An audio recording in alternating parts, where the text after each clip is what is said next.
L'autre info est au Canada, Guy. Ouais, plusieurs médias canadiens, dont Radio-Canada, évoquent l'étrange comportement d'un Canadien en Colombie-Britannique. C'est une province située sur la côte ouest, précisément à Kamloops. Et alors, qu'est-ce qu'il a fait? Christopher Hiscock a 33 ans, il vient de Nouvelle-Écosse. Il s'est offert un drôle de séjour dans une maison qui n'est pas la sienne, précisément dans un ranch à Little Fort. Le voilà donc contraint de se défendre face à des accusations de possession de biens volés et d'entrée illégale dans une maison. Et qu'est-ce qu'il a fait dans ce ranch? Il a pénétré en l'absence des propriétaires qui étaient partis pour passer une soirée à l'extérieur. Ça arrive, il s'y est trouvé si à l'aise qu'il s'est comporté comme chez lui. Du coup, quand les propriétaires sont venus, ils ont trouvé Christopher assis dans le canapé. Il regardait tranquillement la télévision, il avait un café à la main. D'après le récit de l'avocat de la couronne, qui est l'équivalent de notre procureur, Christopher a expliqué à ses propriétaires qu'il était passé devant chez eux et que comme il avait vu la porte ouverte, il avait quasiment vu de la lumière, il était entré. Il a allumé un feu dans la cheminée, décongelé de la viande, s'est préparé un gueuleton, il a même fait la lessive, il a nourri les chats et a donné du foin aux chevaux.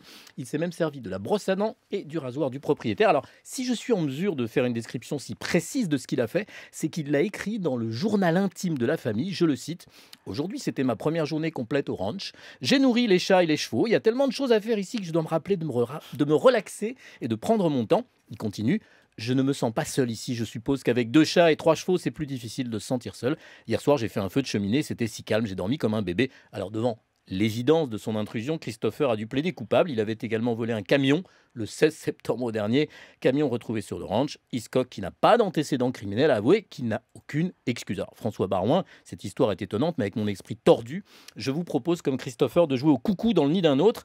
Est-ce que vous vous installeriez 238 rue de Vauzirard, dans le bureau de Nicolas Sarkozy, 2 rue de Montpensier, dans le bureau de Jean-Louis Debré, président du Conseil constitutionnel, ou carrément 55 rue du Faubourg Saint-Honoré, dans le bureau de François Hollande, ou ailleurs? Vous avez vu, j'ai que des belles destinations pour Ah vous. oui, il y a d'autres adresses, hein. Laquelle? Oh, il y en a plein. Déjà Quai d'Orsay à l'Association des maires de France, je vous assure, c'est très Ça bien. vous suffit? Ça suffit à votre Très bien. bonheur? Bon, Aujourd'hui, oui. pour le moment. Pour le moment, oui, bien sûr. La route est longue, je l'espère. La route est longue. Merci beaucoup, François Barouin, et merci à tous.